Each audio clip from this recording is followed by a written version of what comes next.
दोस्तों, मैं यशवंत यादव आपका अपने YouTube चैनल आइडियल सर्जी पर स्वागत करता हूं। आज हम कक्षा 10वीं के अध्याय 5 को पढ़ने जा रहे हैं, जिसमें मैं पहले एक वीडियो बना चुका हूं, जिसमें हमने AP क्या थी यानी सर्वांतर श्रेणी क्या थी उसके बारे में हमने पूरी जानकारी ली। आज हम उसके ऊपर प्रश्न करने जा रहे हैं, जो है आपकी प्रश्नावली 5.1। तो उसका जो पहला प्रश्न है उसको आइए हम देखते हैं कि निम्नलिखित में से कौन सी जो संख्या है वो आपको AP से संबंध है और क्यों है। यानी आपको ये पहले प्रश्न में 4 आपके ऐसी कंडीशन दी है, उनमें हमें बताना है कि ये आपके AP हैं और यदि हैं AP यानी आपकी सर्वांतर श्रेणी बना रही है तो फिर क्यों है, यानी उसका हमें कारण भी देना है। तो पहला देखिए, प्रत्येक किलोमीटर के बाद का टैक्सी का किराया, जबकि प्रथम किलोमीटर के लिए किराया ₹15 है और प्रत्येक अतिरिक्त किलोमीटर के लिए किराया 8 है। आप ध्यान से देखें कि जो टैक्सी का जो किराया वो बता रहे हैं कि यानी यदि आप पहला जो किलोमीटर आप टैक्सी का जो किराया दे रहे हैं वो है आपका ₹15 और उसके बाद जो आपका किराया आएगा यानी हर एक किलोमीटर के लिए उसमें आपको कितना और जोड़ते जाना है, आपको कितना और पे करना है, कितना भुगतान करते जाना है, ₹8 का। यानी यदि मैं यहाँ श्रृंखला बनाऊँ, श्रृंखला यदि मैं बना रहा हूँ AP की, तो वो आपकी कैसे बनेगी। आप पहले आप कितना भुगतान कर रहे हैं किराए का, ₹15, तो पहला आपका आएगा 15।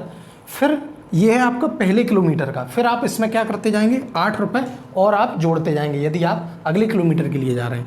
तो 15, दूसरा आपका 15 में मैं 8 जोड़ूंगा तो आपका आएगा 23, ठीक है। फिर इसमें यदि मैं 8 और जोड़ूँ अगले किलोमीटर के लिए तो 23 में यदि मैं 8 जोड़ता हूँ तो आपका 31, सेम यदि एक और यदि मैं जोड़ूँ तो ये आपका 39।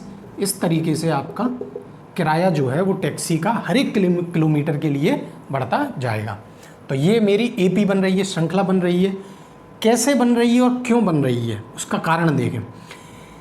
मैंने आपको पिछले वीडियो में समझाया था, जब मैं आपको AP के सवाल में AP के बारे में बता रहा था कि हम AP कोई सीरीज, कोई श्रृंखला आपकी बन रही है तो वो हम उसको AP क्यों कहेंगे, यदि उनके बीच में जो अंतर है यदि वो समान है, इसका मतलब जो सार्व अंतर है वो यदि आपका आ रहा है, समान आ रहा है, तब हम उसको क्या कहेंगे, AP है। जैसे यहाँ मैं प्रथम पद लिखूँ, प्रथम पद यानी A आपका क्या है 15, सर्वांतर यानी कि मैं उसको किससे निर्देशित करूँगा, D से, और इनका अंतर में देखूँगा तो 23 में से यदि 15 जाएगा तो क्या आएगा 8, 31 में से आपका ये मैंने D1 निकाला है, D1 यानी पहला नाम दे रहा हूँ मैं D1 जो है आपका 23 में से यदि 15 जाएगा तो आपका क्या आएगा 8। यदि मैं D2 निकालूं यानी 2 का मतलब है इसमें से अब मैं इसको घटाऊंगा तो 31 में से यदि मैं 23 को घटाऊं तो ये भी आपका क्या आएगा 8 आएगा।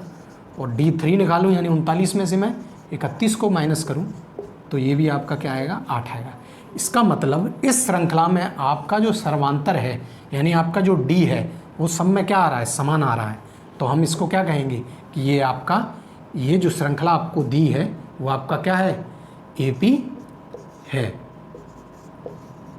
कारण मैंने आपको बता ही दिया। दूसरे क्वेश्चन में वो आपसे कह रहा है कि किसी बेलन में उपस्थित हवा की मात्रा, जबकि वायु निकालने वाला पंप प्रत्येक बार बेलन की हवा का 1/4 भाग बाहर निकाल देता है। ध्यान से समझें इस प्रश्न को।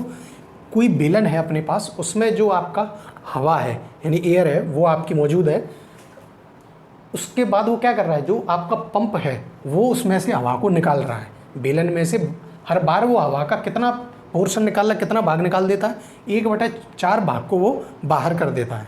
तब हमें इस स्थिति में देखना है कि ये AP बनती है कि नहीं बनती है। तो माना कि बेलन में हवा की मात्रा, हमने पहले जो बेलन में मौजूद हवा की मात्रा है वो मानी, तो मैंने माना 1 है। क्या मानी है, क्योंकि देखिए ये भिन्न में दिया है तो मैंने उसको पूरा माना, क्या माना 1, यानी जो हवा है पूरी वो क्या है आपकी 1। तो तब जो आपका T1 है, मैंने इसको प्रदर्शित कर रहा हूँ T1 से, तो आपका जो T1 है वो आपका क्या आएगा 1, ठीक है। और इसमें से हवा यानी जो मौजूद जो हवा है वो है 1 और हवा जो निकाली है वो कितनी निकाल रहे हैं, 1/4 निकाल रहे हैं। इसका मतलब इसमें से कितना बचा, तो वो आ जाएगा अपना T2 में 1 - 1/4, 1/4 हवा को हमने निकाल दिया, 1 था 1/4 रहेगा, 1 में से मैं 1/4 को निकाल दिया तो ये कितना रह जाएगा 3/4 4। इसका कितना पोर्शन निकाल रहा है वो? 1/4 भाग निकाल रहा है, यानी दूसरी बार जो हवा निकालेगा वो हवा निकाली वो क्या हो जाएगा, जो आपका 1/4 है उसका 3 यानी 3/4 का आपका 1/4 हिस्सा, यानी आपका जो 3/4 है ये है उसका 1/4, इतना भाग वो निकाल रहा है, यानी ये हो जाएगा आपका 3/16। क्लियर? T1 ये हो गया आपका पूरा 1 था, हवा कितनी निकाल रहा है 1/4, तो आपका जो दूसरी जो संख्या बनेगी वो उसमें से जो पूरा 1 है उसमें से 1/4 भाग निकल गया, क्या बचा हमारे पास 3/4। इसका कितना हिस्सा निकाल रहा है, 1/4 हिस्सा निकाल रहा है, जैसे हमने यहाँ निकाला 1/4 हमने यहाँ 1 का करेंगे तो क्या आ जाएगा वो 1/4, ऐसे ही यहाँ 3/4 का 1/4 करेंगे तो क्या आ जाएगा 3/16। ऐसे ही हम T3 निकालें तो आपका जो 3/4 है इसमें से अब कितना हवा निकल गई, बोले 3/16, ये आपका निकल रहा है। तो देखें इसको हल कर लें आप, ये आपका आ जाएगा 16, यहाँ 12 माइनस 16 एकम 16, ये 3, ये आपका 9 आ गया, तो ये आपका 9/16। अगर इसमें से अब T3 में से जो हवा निकलेगी, हवा निकली या निकाली गई, हवा जो निकाली गई वो 9/16 की कितना हो जाएगा, वो बोल रहा है हर बार 1/4 बाहर, जो 1/4 जो भाग है वो बाहर निकाल रहा है, तो इसका भी आप 1/4 लें तो ये हो जाएगा। देखें ध्यान से देख लें इसको, पहले हमने बेलन में हवा की मात्रा कितनी मान ली है 1, तब जो हमारा T1 है वो आपका क्या आया है 1 आया है, तो इसमें से जो हमने हवा निकाली है वो कितनी निकली है 1/4 उसका 1 का, तो वो आ गया आपका 1/4। T2 आपका जो आपकी 1/4 जो निकल चुकी है वो है आपकी 3/4, हवा कितनी निकाली गई 1/4 हिस्सा, तो वो आ गया आपका 3/16। T3 जो आपका है वो है आपका 3/4, इसको मैं और अच्छी तरीके से लिख देता हूँ, आपका यहाँ लिख देता हूँ, जो आपका T3 है उसको और ध्यान से देखें आप, T3 है जो आपका वो आपका कितनी थी हवा, यहाँ बोले 3/4, उसका कितना हिस्सा निकाल दिया है, बोले हमने उसमें से हवा जो निकाली है वो निकाली है 3/16 हिस्सा। तो हम यहाँ इसको हल कर लेंगे,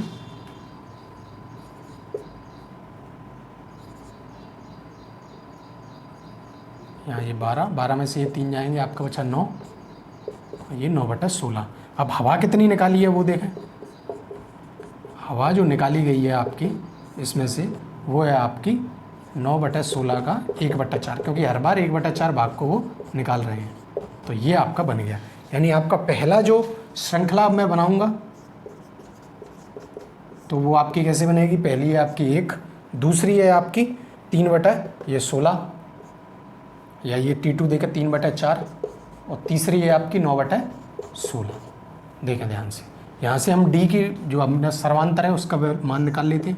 पहला आप देखें 3/4 में से यदि मैं 1 को घटाऊंगा तो 3 - 4/4 यानी कि माइनस के 1/4, और आपका यदि मैं D2 निकालूं तो D2 आपका क्या आ जाएगा, यहाँ निकाले देता हूँ मैं D2 आपका आ जाएगा 9/16 माइनस 3/4, ये 16, ये 9, 12, और D2 आपका आ जाएगा माइनस के 3/16। तो आप ध्यान से देख रहे हैं D1 मेरा आ गया है माइनस के 1/4 और D2 मेरा आ रहा है माइनस के 3/16, यानी कि आपके जो सार्व अंतर है, जो आपका यहाँ जो सार्व अंतर आ रहा है वो क्या है, आपका समान नहीं है।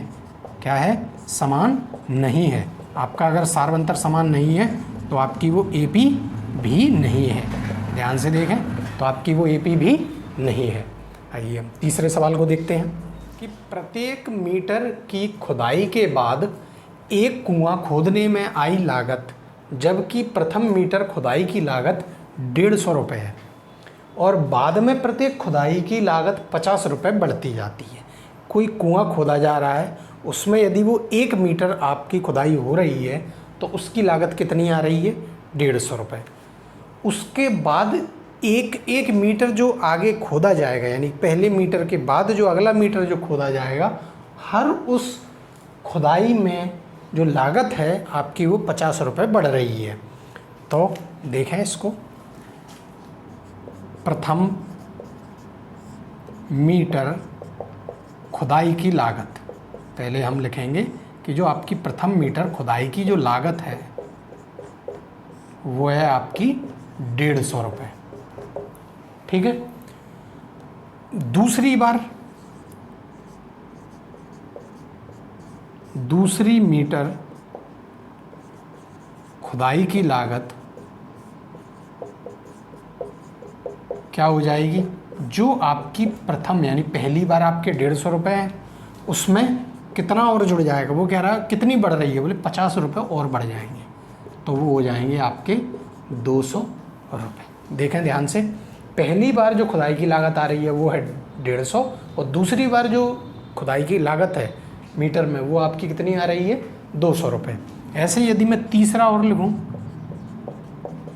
तीसरी मीटर खुदाई की लागत कितनी हो जाएगी, जो आपके 200 हैं उसमें अब क्या हो जाएगा 50, क्योंकि हर एक मीटर पे 50 रुपये बढ़ रहे हैं, तो ये हो जाएंगे आपके 250 रुपये। तो आप देख सकते हैं यदि मैं यहाँ श्रृंखला बनाऊँ, देखें ध्यान से, श्रृंखला यदि मैं बनाऊँ तो पहला आपका क्या आएगा 150, दूसरा आपका आएगा 200, तीसरा आपका आएगा 250। इसी तरीके से चौथा भी, चौथा आप देख लें, आप 50 रुपये और बढ़ा दें 300, फिर 350, इस तरीके से चलता जाए। अब हमको ये बताना है कि ये एपी है और क्यों है। एपी हम कैसे पता करेंगे, इसके सार्वंतर से। तो हम पहले D1 निकालें, D1 मैंने आपको बताया, दूसरा वाला जो पद है उसमें से आप पहले वाले पद को घटा दें, तो 200 में से आप 150 को घटा दें, क्या आ गया 50। ऐसे यदि आप D2 निकालें तो 250 में से आप क्या कर देंगे 200 को घटा देंगे, तो भी क्या आ जाएगा 50। ऐसे ही आप D3 निकालें, वो भी आपका क्या आएगा 50। यानी कि आपका जो सार्व अंतर है, ध्यान से सुने, यदि आपका सार्व अंतर समान है, एक जैसा है, तो हम क्या बोलेंगे कि ये आपका AP है। यदि आपका सार्व अंतर समान है तब हम क्या कहेंगे, ये आपका AP है, यानी कि आपका समांतर श्रेणी है। पहले प्रश्न का ये आखिरी पार्ट है, चौथा जो हिस्सा है जिसका पार्ट है वो है खाते में प्रत्येक वर्ष का मिश्र धन, जबकि 10,000 रुपये की राशि 8% वार्षिक की दर से चक्रवृद्धि ब्याज पर जमा की जाती है। तो इसको ध्यान से देखेंगे, राशि कितनी है अपने पास, यानी कि जो पहले वर्ष की जो आपकी राशि है, प्रथम वर्ष की राशि, पहले वर्ष की राशि कितनी है 10,000 रुपये। ब्याज कैसा लग रहा है, चक्रवृद्धि ब्याज लग रहा है, कितने वार्षिक दर से, 8% वार्षिक दर से। तो दूसरे वर्ष की चक्रवृद्धि ब्याज, दूसरे वर्ष का जो आपका चक्रवृद्धि ब्याज है वो कितना होगा, आपको सबको सूत्र पता ही होगा, P × R × T/100।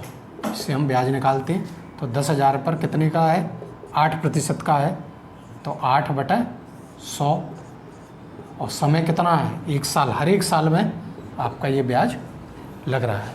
तो इसको हम हल करें, देखें ये कितना आएगा, ये कट गए 2 जीरो से 2 जीरो, ये 8 का गुणा करेंगे 100 में, 800 रुपये आपका ये दूसरे वर्ष का ये ब्याज आ रहा है। अब इसमें हम क्या करेंगे, जो पहले वर्ष की जो आपकी राशि है और ये जो 800 रुपये आपके जो ब्याज का आया है वो मिला के आपका क्या बन जाएगा, दूसरे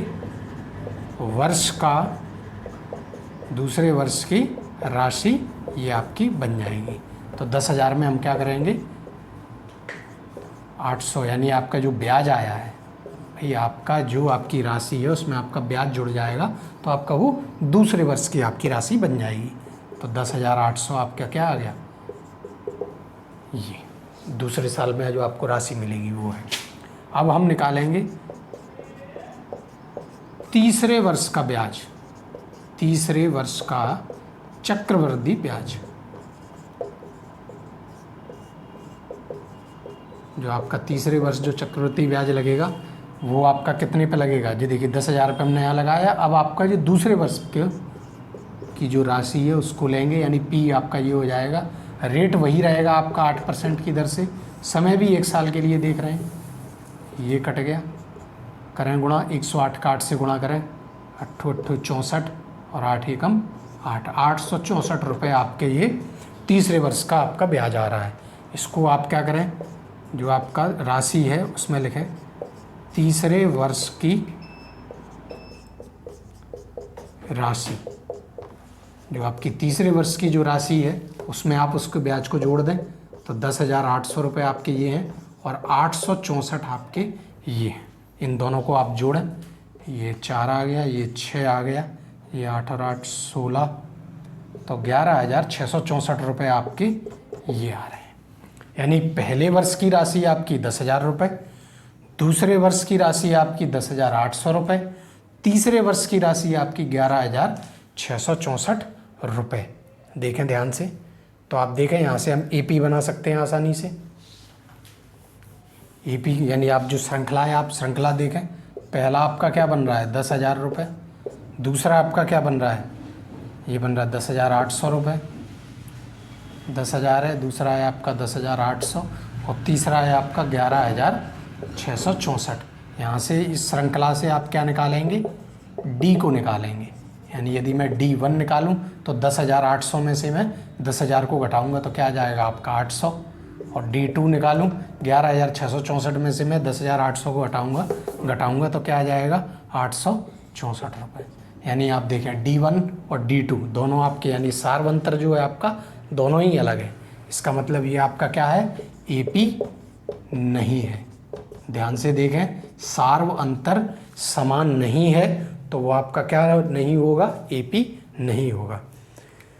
तो आज हमने प्रश्न क्रमांक पहले के चारों पार्ट्स को हमने देखा, पहला, दूसरा, तीसरा और चौथा। इसमें हमने देखा कि कौन कौन से AP हैं और कौन से AP नहीं हैं।